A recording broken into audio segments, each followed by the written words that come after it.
J'espère que vous allez bien et que vous êtes en forme, en tout cas plus que moi. Je tourne cette vidéo alors qu'il est 18h46 et que le soleil se couche, donc je suis jaune, voilà. À la base, j'avais pas spécialement prévu de tourner ni aujourd'hui ni un book haul, mais en fait j'ai reçu pas mal de colis aujourd'hui et mon étagère de book haul débordait. C'est-à-dire que j'avais 3 piles posées devant, et si je ne sortais pas la vidéo book haul cette semaine, c'était la semaine prochaine, et là c'était plus possible en fait. Mon salon ne voulait pas. Du coup moi non plus, parce que je suis pas contrariante. Je tiens à dire que c'est les maisons d'édition qui m'ont mis dans la sauce. J'étais pas mal hein, en termes d'achat, j'ai un peu craqué. Vous c'est raisonnable, mais alors la maison d'édition, j'ai été pourri gâtée. Vraiment, je me considère extrêmement chanceuse et heureuse, et j'ai hâte de vous montrer un petit peu tout ce que j'ai reçu, parce que là en manga BD, je suis refaite, hein, et il y a un petit peu de romans. De mon côté, niveau achat, j'ai pas été des plus raisonnables puisque j'ai 6 romans. Maintenant, sur les 6, il y a 2 poches. Ça fait 1. Et il y a beaucoup de suites de sagas. Donc, c'est relativement quand même un petit peu raisonnable. Est-ce que j'essaie de négocier avec moi-même? Oui, totalement. Alors qu'il n'y a pas de raison? Oui, totalement aussi. On attaque? J'ai hâte. Est-ce qu'on commence par Glénat? Glénat, c'est clairement le plus gros. On va commencer par Glénat. J'aime bien commencer par Glénat. Alors, oh là là, my god. C'est énorme. On va commencer par les mangas, si vous le voulez bien. Et de toute façon, si vous le voulez pas, vous connaissez la chanson, vous pouvez rien faire. J'espère que vous allez bien et que vous êtes en forme en tout cas, et ready à attaquer cette nouvelle vidéo avec au moins un petit tonneau de verveine à côté de vous pour, passer le temps. En ajoutant bien sûr plein de titres à votre wishlist, la base. On commence par un manga, After God, qui m'attire énormément, que je trouve absolument magnifique, et qui a l'air assez glaucounet. On est sur des divinités qui envahissent le Japon, et la jeune Waka qui cherche à s'introduire dans la zone dangereuse de Tokyo pour retrouver une amie disparue, sauf que cette amie apparemment, elle va pas très bien quand elle la retrouve. En termes de visuel, alors attendez, j'essaie de vous trouver quelque chose de parlant, voilà. On n'est pas sur quelque chose de foncièrement joyeux, hein. Mais, alors, toutes les pages ne sont pas comme ça, mais vous voyez, il y a quand même, bon, voilà, il y a des choses un petit peu bizarres, hein. Moi, j'aime bien ça. Non, mais ça fait partie de mon côté un peu bizarre de ma personnalité. J'aime autant les trucs très mignons et cute que les trucs un peu glauques parfois. Je ne sais pas encore ça va me plaire parce que je l'ai pas lu, mais le synopsis m'a parlé. J'aime bien les dystopies un peu cheloues. Toujours en manga et toujours dans les trucs un peu chelous, j'ai reçu le tome 9 de Pour le pire. Je vous ai déjà parlé de cette saga X fois, bah du coup 8 fois. Hein. C'est un assistant social avec une serial killeuse. Ils sont en couple et lui à la base il se met en couple avec elle pour essayer de trouver où est-ce qu'elle a enterré les corps de ses victimes. Sauf qu'en fait, est-ce qu'elle est vraiment coupable? Est-ce qu'il ne tomberait pas un petit peu amoureux d'elle? Le mystère est entier. Et en vrai, véridique, là où j'en suis, le mystère est toujours entier. Pour les 2 questions, ce qui est un peu préoccupant, j'ai reçu le tome 3 de Kurosomato. C'est beaucoup trop mignon, c'est beaucoup trop chou, et je n'ose pas lire le résumé parce que j'ai les tomes 1 et 2 que je n'ai pas encore lus, donc je vais m'enchaîner les 3. Mais je peux vous montrer, alors déjà il est tout coloré, voilà, et je peux vous montrer du coup les dessins qui sont absolument adorables. Voilà, c'est beaucoup trop mignon. C'est tiré de l'univers de... Aide-moi. Shadows House, et je viens de voir que c'est série complète en 3 tomes. On est vraiment sur une petite mini-série trop mignonne que du coup j'ai complètement, je suis trop contente et j'ai trop hâte de la découvrir. Il reste du manga, mais alors il reste une saga de manga et Glénat m'a pourri gâtée, je suis trop contente. J'ai reçu Neon Genesis Evangelion Perfect Edition. Perfect Edition, du coup, c'est des rééditions où en général ils groupent 2 tomes en un seul. Apparemment, cette saga de manga est donc une dystopie et est iconique. Et genre un peu... une des sagas les plus connues, les plus référentes de l'univers des mangas, et quand j'ai vu du coup qu'ils rééditaient les tomes, j'étais en mode ah c'est l'occasion de les découvrir. J'ai donc reçu le tome 1, le tome 2, le tome 3, le tome 4, le tome 5 et le tome 6, en sachant que le tome 7 va bientôt sortir, là, tout prochainement. Ils m'ont donc envoyé les 6 en amont pour que je puisse, pouvoir lire le tome 7, pour que je puisse, je répète le verbe pouvoir, ça va pas le faire, pour que je puisse lire le tome 7 à sa sortie. Alors, je vais pas rattraper tout ça d'ici octobre, parce que je crois que le tome 7 sort vraiment tout début octobre, mais je vais m'y atteler et j'ai beaucoup trop hâte, voilà. Tout simplement, l'idée de découvrir quelque chose d'aussi culte, bah ça me hype énormément, et les éditions sont absolument sublimes, qui plus est, hein. Ouais, c'est un astéroïde qui s'abat sur la planète, et 3 ados qui vont essayer de sauver le monde, voilà. Bon bah c'est un bon programme. Passons au BD, et alors là les gars, toujours Glénat, hein. J'ai reçu La petite fille et le postman, donc une histoire, bon, je trouve plus mes mots, il est tard, une histoire qui se passe à San Francisco en 1906. Alors, c'est pas une histoire réelle, mais c'est basé sur un vrai contexte historique. et ça a l'air très sympa. Alors pas forcément très joyeux comme toutes les BD à contexte historique à peu près, hein, mais ça m'attire bien et je suis curieuse de le découvrir. Lord Gravestone, tome 3. Alors ça, c'était trop cool parce que, donc c'est en 3 tomes, pas 50. Et je me rappelle, j'avais reçu le premier et le deuxième. Et je m'étais dit, ouais, je suis pas sûre que ça va me bâmer, bon, on va essayer. Et en fait, j'avais adoré, ça avait été une excellente surprise. Et du coup, bah, le tome 3, c'était logique que je le demande. Et je suis trop contente, je vais pouvoir terminer l'histoire. Et ça me manque. Voilà, j'étais vraiment hyper à fond dans l'histoire. J'ai hâte de savoir le dénouement, j'espère que ça se finit bien. Je croise les doigts. Dans le genre où j'espère que ça se finit bien, mais je crois que là c'est pas la fin, Amelia Wood, tome 2. J'avais adoré le tome 1 aussi. Bon là on est sur quelque chose de beaucoup plus jeunesse, beaucoup moins sombre, ça se voit à la palette de couleurs, hein, c'est tout de suite beaucoup plus coloré. Cette jeune fille, elle part, alors je sais plus exactement le contexte, je me souviens qu'elle a plus sa maman et qu'elle vit dans une auberge avec plusieurs inconnus. L'auberge c'est une espèce de maison de sorcière, ça me revient en même temps que j'en parle. Et bah pareil, elle va tomber sur une énigme à résoudre pour mieux comprendre son passé, etc. Et j'avais beaucoup aimé le tome 1, j'avais beaucoup aimé sa relation avec un des gars qui vivait dans l'auberge de la sorcière. Et du coup, bah trop bien de revoir le tome 2. Alors je reparcourrai sans doute le 1 pour bien me remettre les choses en tête, mais vous voyez, ça m'est revenu très spontanément, sans y penser, donc je suis assez confiante. Mais j'avais beaucoup aimé la maturité aussi de la jeune fille, et du récit d'ailleurs en général, qui aborde des thèmes qui sont pas forcément hyper évidents pour des ptios. C'est pour ça que c'est du jeunesse, mais adulte. J'ai reçu le tome 2 de Bioméga, que je suis d'ailleurs en train de lire en ce moment même. Ça se lit très vite, hein, même si il est absolument énorme. Parce qu'en fait, à l'intérieur, au final, il n'y a pas tant de texte et vous avez beaucoup de place faite aux beautés des illustrations et à la mise en valeur, voilà, du travail de l'illustrateur. Alors, je sais pas si ça rentre dans manga ou dans BD. Donc, dans le doute, je l'ai mis dans BD parce que ça fait la taille d'une BD, clairement. Le tome 1, je suis donc au milieu, j'aime beaucoup. C'est très visuel, c'est très beau. On est sur... une dystopie, enfin un monstre de la SF post-apocalyptique, donc on peut lier ça un petit peu à une dystopie. On a une... Alors faut pas que je dise le résumé dessus là, faut pas que... parce que sinon ça me spoilerait potentiellement le 1.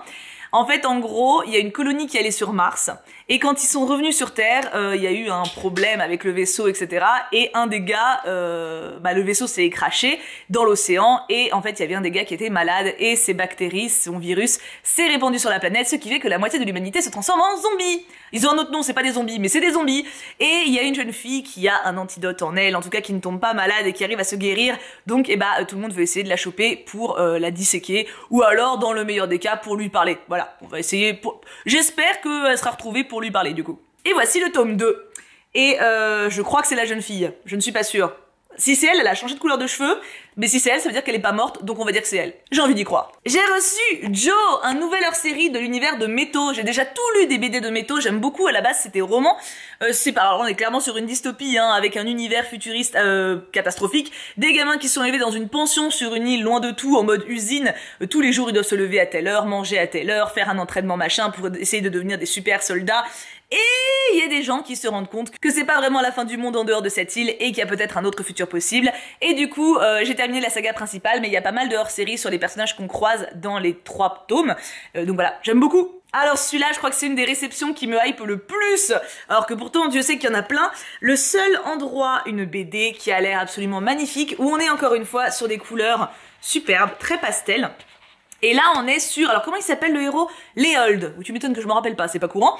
Léold, qui se fait tatouer derrière l'oreille. Alors, je crois que c'est une fleur. Il hésite entre se dessiner un point d'interrogation et une pièce de puzzle. C'était pas une fleur. Parce qu'en fait, elle est non-binaire et se pose plein de questions sur son identité, sur le genre en général, sur l'amour. Et elle va rencontrer un voisin. Ou une voisine. Je crois que c'est un voisin. Je ne sais plus. Ah, une voisine. Et ils vont développer une relation. Voilà. Et je n'en sais pas plus parce que je ne l'ai pas encore lu, mais ça m'attire beaucoup, ne serait-ce que pour les réflexions qu'il y a dessus, et les illustrations en elles-mêmes sont absolument magnifiques. Voilà. J'aime beaucoup la mise en page, et les dessins, enfin voilà, je suis très très impatiente, je pense que lui il va y passer très vite. On change de style, Altamont. À chaque fois je galère à lire le titre. Là on est sur une vraie histoire, alors peut-être romancée, mais en tout cas le contexte est vrai là encore. Un concert qui s'est extrêmement mal passé, voilà, avec des gens qui sont morts, des choses comme ça, c'est joyeux. Ça se passe en décembre 1969 pour le coup. Donc écoutez, je lirai et je vous dirai. J'adore parce que vraiment mes BD, il y a plein de styles différents. Hein. On revient sur de l'histoire, mais cette fois-ci en mode jeunesse, j'ai reçu Le Héros du Louvre, tome 1 et 2.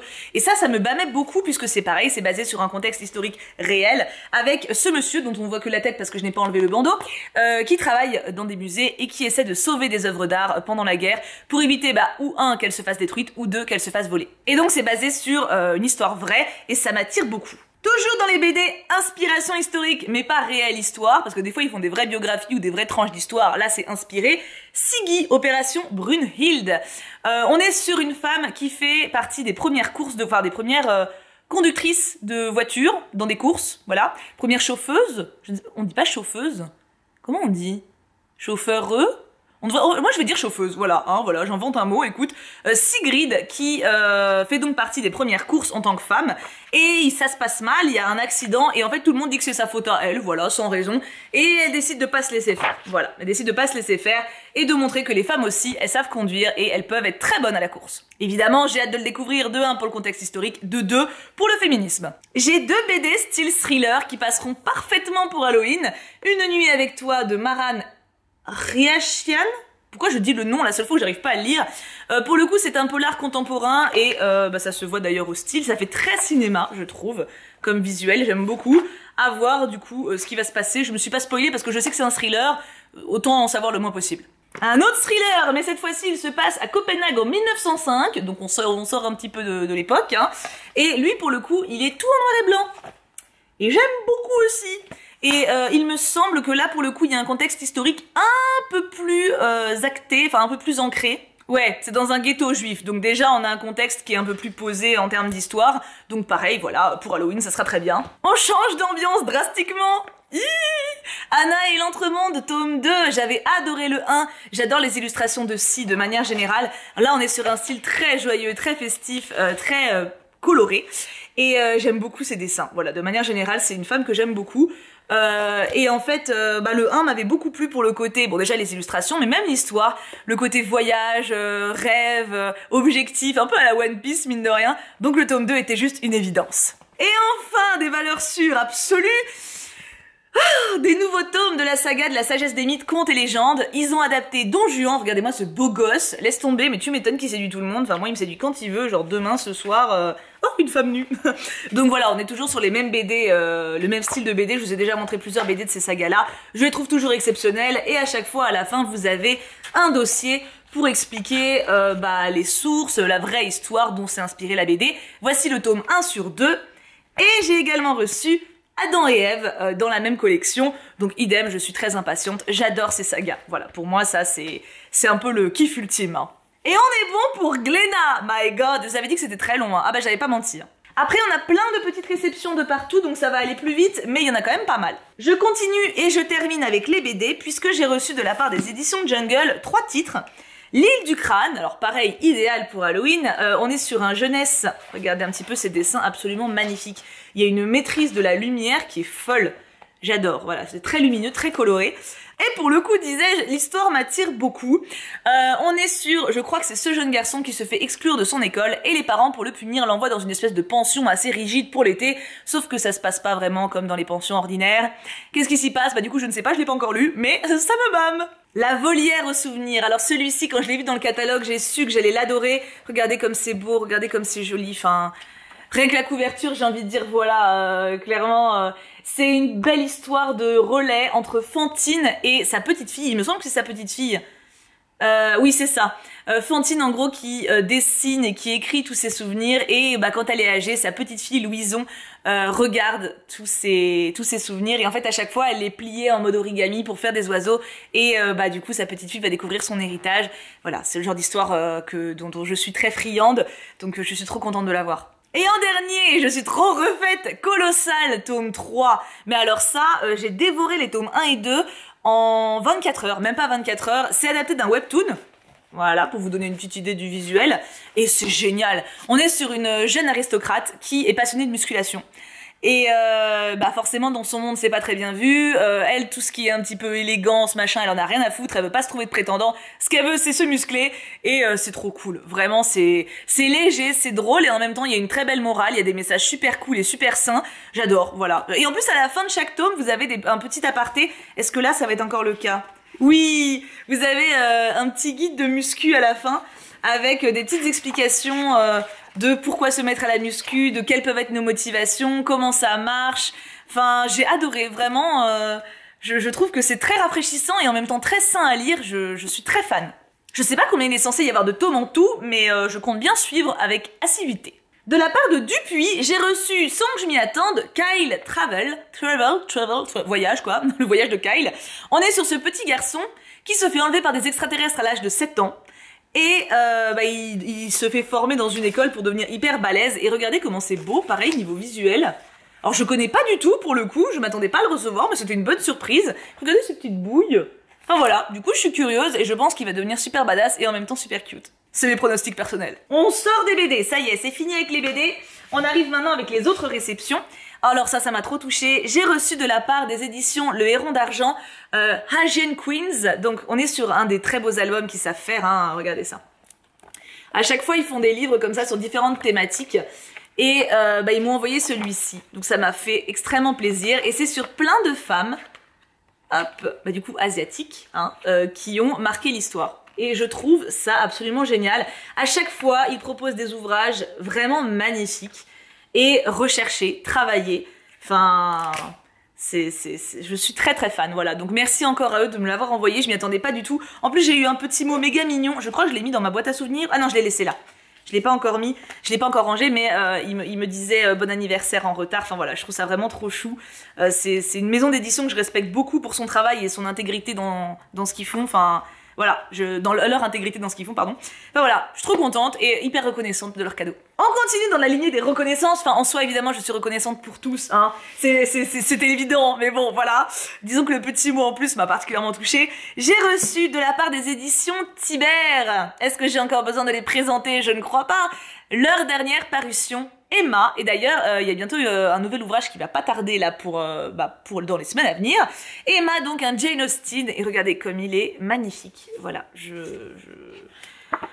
comme d'habitude, ils sont adorables, ils m'ont envoyé plein de goodies. Je vous ai tout montré sur Instagram, hein, comme d'habitude, mais voilà, j'ai eu plein de goodies avec, des petits mots trop mignons, c'est des amours. Et pareil, quand on parle d'édition où on a des gens passionnés qui prennent soin de leur travail, qui prennent soin de ceux qui achètent leurs livres, ça fait plaisir, vraiment, ça fait du bien de voir des gens qui travaillent comme ça, qui ont un vrai respect de ceux qui achètent.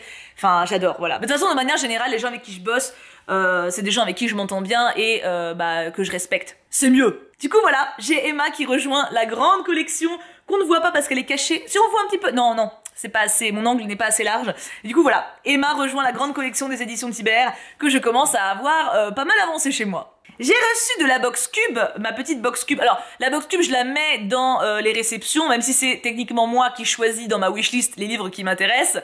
Mais je choisis pas exactement l'ouvrage que je reçois, donc ça compte quand même. J'ai reçu Petite d'Édouard Carré, qui apparemment est excellent et qui parle de la jeunesse de Madame Tussaud. Alors, je pense que c'est inspiré librement, mais ça reste un roman historique et apparemment la plume est super cool, donc j'ai pas hésité à le mettre dans ma wishlist. Et j'ai également reçu Homebody de Rupicor, Rupicor dont Rupicor dont j'ai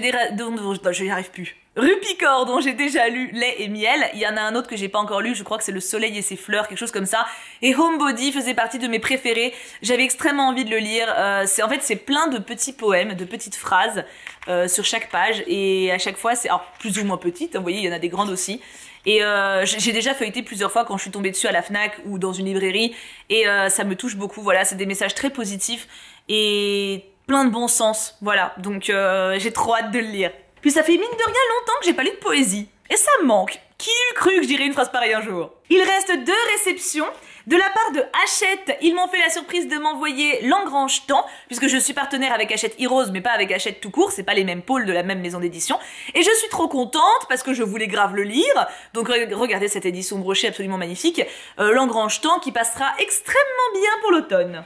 Et en parlant de Hachette Heroes, ils m'ont fait la surprise de m'envoyer l'édition collector reliée de Quand on prit la bonne étoile, un des derniers Twisted Tales, le dernier Twisted Tale d'ailleurs paru, qui est magnifique. Voilà, regardez un petit peu ce jaspage sublime. Et là c'est Et si la fée bleue n'était pas censée aider Pinocchio. Voilà, les Twisted Tales c'est une édition, enfin c'est une collection pardon, qui à chaque fois propose des scénarios alternatifs. Par exemple dans Aladdin, et si Aladdin n'avait jamais trouvé la lampe. Voilà, vous voyez ce genre de truc. Du coup, on part sur des scénarios qui sont pas ceux du Disney, mais qui sont inspirés. Et d'ailleurs, je vous ai pas montré, mais voici la page de présentation. Il est magnifique et j'ai hâte de le lire. En plus, il est vraiment très doux. Je pense que c'est un très bon... Ça donne envie pour la saison, vous voyez. Automne-hiver, c'est parfait. J'en ai fini avec mes réceptions. C'était une des sessions les plus longues que j'ai jamais faites, je crois. Mais rentrée littéraire oblige, hein. En tout cas, encore merci à toutes ces maisons d'édition d'apprécier ma façon de lire et de travailler et de m'apprécier moi. Ça me touche beaucoup. Et merci à vous, parce que si vous étiez pas là, mine de rien, je pense que je recevrais pas grand-chose. J'ai également pas mal cracouillé mon slipou ce mois-ci. Comme je vous l'ai dit, j'ai acheté 6 livres. C'est plus que d'habitude. D'habitude, je m'autorise 3 achats. Mais vous allez comprendre pourquoi j'ai abusé.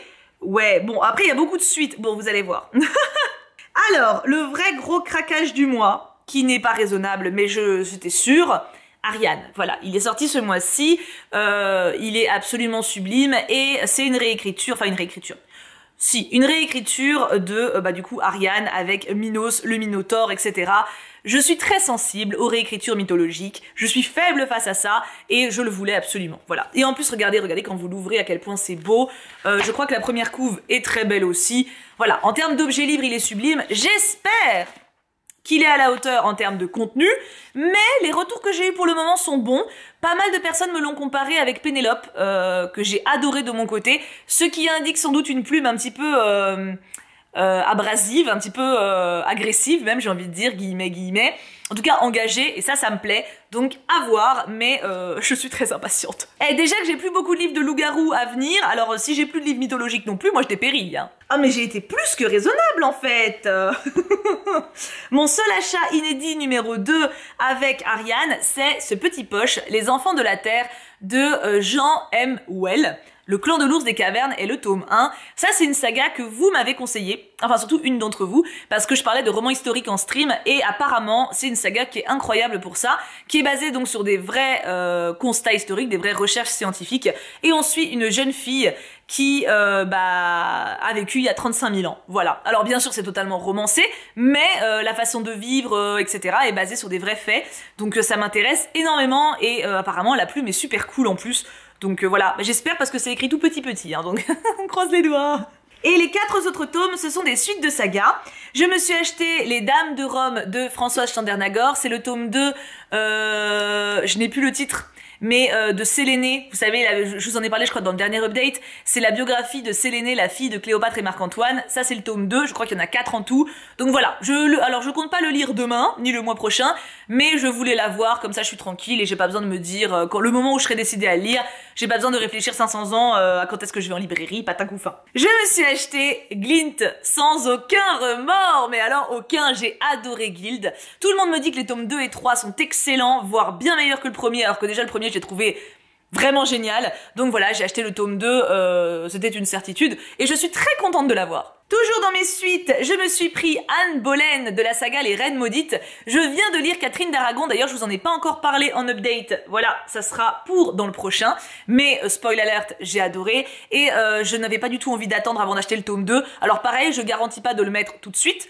mais je sais que quand j'aurai envie de le lire, et ça va, enfin j'en ai déjà envie, mais c'est juste qu'il va falloir que je gère mes priorités, mais j'ai envie de l'avoir à la maison. Il est sorti le 6 septembre, Catherine est sortie en juin, et le tome 3 qui portera sur Jane Seymour, donc la 3e reine d'Henri VIII, sortira en juin prochain apparemment, ce qui me laisse du temps. Mais voilà, quand je l'ai vu, j'ai pas hésité une seconde, j'ai beaucoup aimé le 1, comme je vous l'ai dit, le 2 était une évidence. Et enfin, dernier achat où j'ai un peu hésité mais pas trop, Kéléana tome 3. Le tome 2 m'a pas plu. Le tome 2 vraiment m'a pas plu, je l'ai trouvé facile, en termes de scénario, en termes de péripéties, d'aventure quoi, mais j'ai beaucoup aimé le 1 et tout le monde s'accorde à dire qu'à partir du 3 ça devient incroyable, donc let's go pour le 3, j'ai l'impression qu'il est beaucoup plus gros par contre, donc à voir, voilà, j'avoue que, alors, je suis moyennement inquiète, parce que vous étiez plein à m'avoir dit, le 1 et 2 sont pas dingues, à partir du 3 c'est incroyable, et certains m'avaient dit qu'ils avaient aimé tout de suite, mais tout le monde s'accordait à dire que même en aimant le début, à partir du 3 ça prenait vraiment un tournant qui n'avait rien à voir,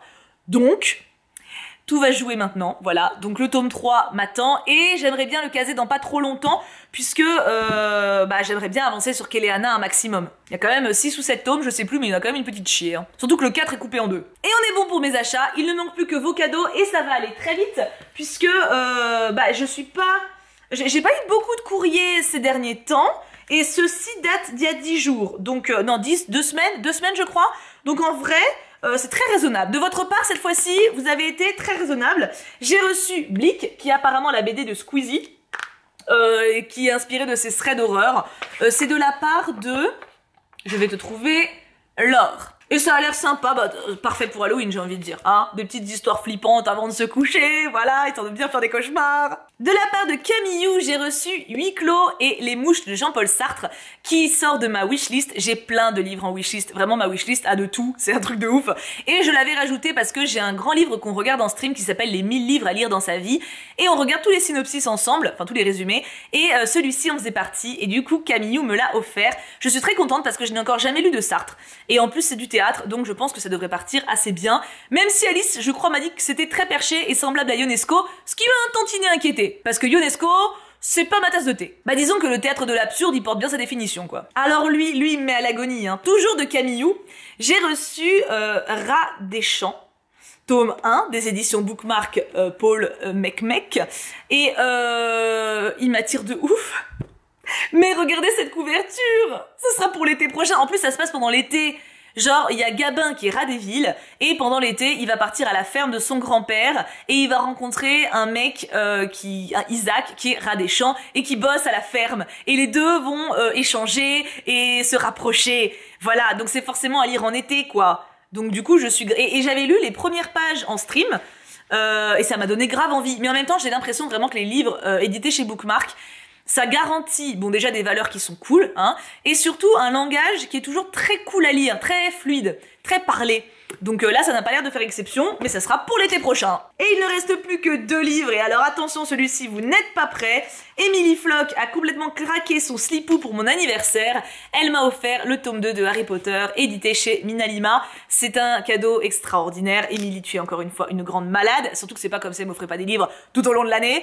Lui, pour le coup, je vais directement le ranger là. Il y a certains livres, c'est comme les éditions Tibère, elles sont directement rangées dans ma bibliothèque principale, même si techniquement ça fait partie de ma pile à lire.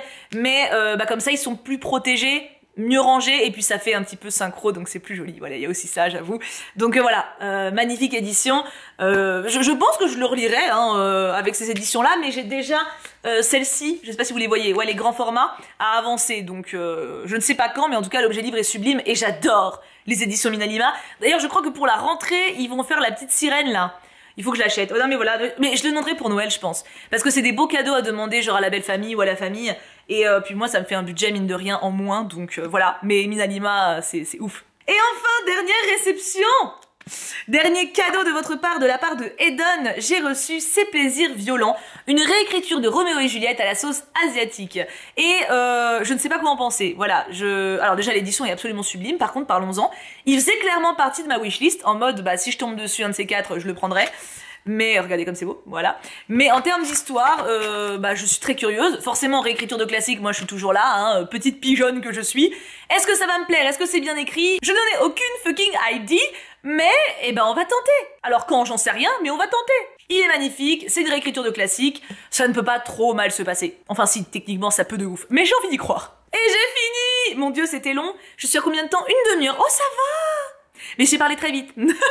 C'est pour ça que ça ne fait qu'une demi-heure. En vrai, en soi, j'ai déjà eu plus énorme comme quantité de book haul, mais là, c'est surtout les BD, ça prend une place de dingue. D'ailleurs, je n'ai aucune idée d'où je vais les ranger. C'est une bonne question, ça.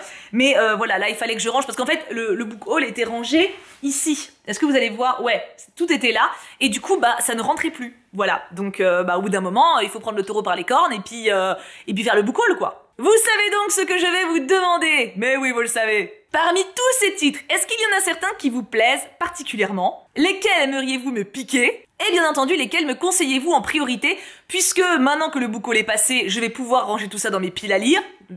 Pas ma pile à lire du mois prochain, hein, mes énormes encarts de piles à lire où je mets mon stock. Et bah du coup, je peux décider de les sortir plus ou moins rapidement selon mon degré de hype et le vôtre. Si vous êtes 250 à me dire il faut absolument que tu lises Kyle dans une semaine, bon, on va le faire. Puis Kyle, c'est pas le plus long, hein. Sur ce, je vous laisse là, je vous fais 1000 bisous, et il fait même pas encore nuit, c'est que j'ai pas été si lente. Prenez bien soin de vous, lisez plein de livres, et j'ai trop hâte de vous lire. Mouah, bisous à tous.